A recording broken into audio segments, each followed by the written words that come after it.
we do have to understand that the UN is a political construct. It's a political institution. It was created in order to provide a framework within which nation states would achieve world peace and security. But international law is made by the states themselves, not by the UN as such. The UN is a political body. The General Assembly is a political body. The Security Council is a political body. It's not entirely separate from international law because what is expressed in that political institution can be seen to some extent as evidence of international law, but it does not create international law. So resolutions of the General Assembly, even resolutions of the Security Council, do not as such constitute international law. The International Court of Justice is set up as part of the UN apparatus. It's regarded as kind of the world court situated in The Hague. It has two kinds of functions. One, it can be called upon by two or more states who are in a conflict or have a difference of opinion. It can be called upon by those states consensually, by agreement, by voluntary agreement, to resolve that dispute.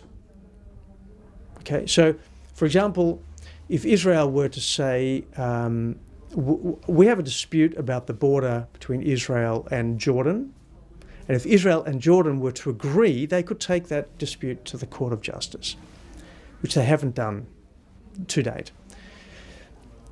Secondly, the court can be called upon to give an advisory opinion to any other UN body, including the General Assembly, which has happened on many occasions, and which is exactly what happened in relation to the security barrier. That is a non-binding advisory opinion. It does not make law, and it does not.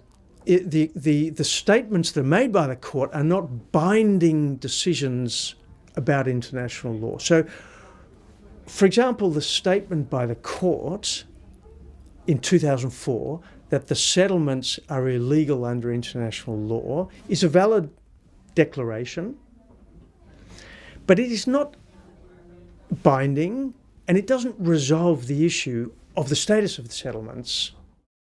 So every state is, I would argue, obliged to look at the question, what is the status of those settlements under international law? And we take into account what the court has said, but as states, we determine under international law what is the status of the settlements, and we have to look at the broader issues, international legal issues, in relation to that topic.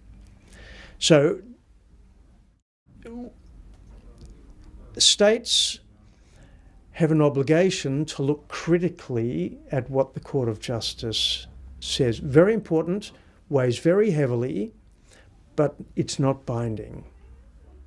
My concern about the UN is that it has become a platform within which states, which in many cases have a political, even a religious hatred of Israel, the Jewish people, or opposition, has become a platform for them to express themselves.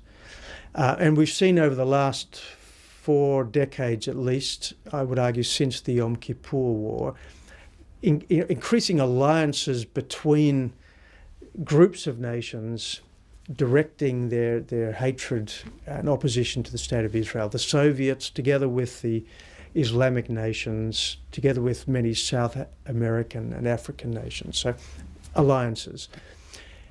Pretty much in all cases over the last 4 decades, it has been the so-called Arab nations which have led that process. and in many cases through the vehicle of the OIC, the Organisation of Islamic Cooperation, and the Arab League. And inevitably, you only have to read the OIC Charter to understand, inevitably their position is one of liberation of, what they call liberation of Jerusalem and the West Bank, even all of Palestine. I believe it's very important to distinguish between the political process and the legal process. Now, in that political process, many states are using that platform to express their opposition to Israel, the problems they see with the state of Israel, lack of human rights, their desire to create a Palestinian state, all of those things. They're legitimate political statements. Okay?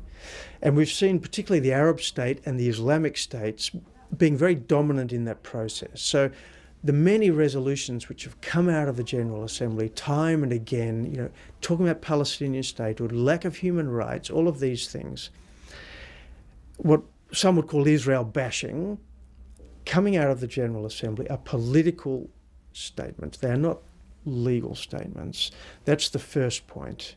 You have to distinguish between law and politics. The second point is, I would argue that many of those statements and that process is in conflict with the UN itself. I really do believe what's happening is that the UN is being,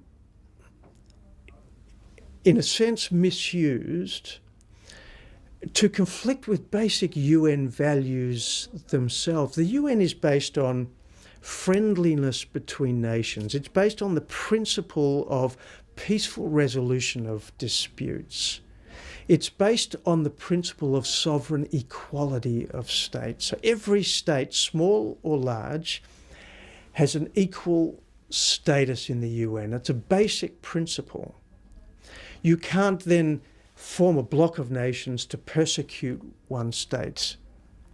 So Israel must be recognised as a legitimate, sovereign, equal state under the UN Charter. And I believe a lot of this process, which has been directed against Israel since 1973 particularly, is increasingly conflicting with the very notions of the UN, which I think we should be reclaiming and protecting.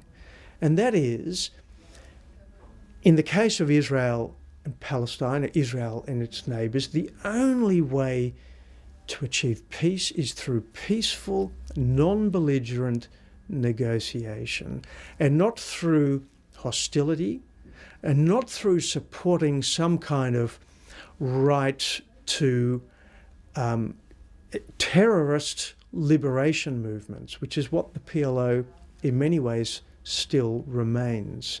We cannot allow the international community to be accepting Hamas as a legitimate player in this process. Why not? Because Hamas supports and promotes the use of force and terrorism against a legitimate sovereign state, which in my view is conflicting with the very principles on which the UN is based.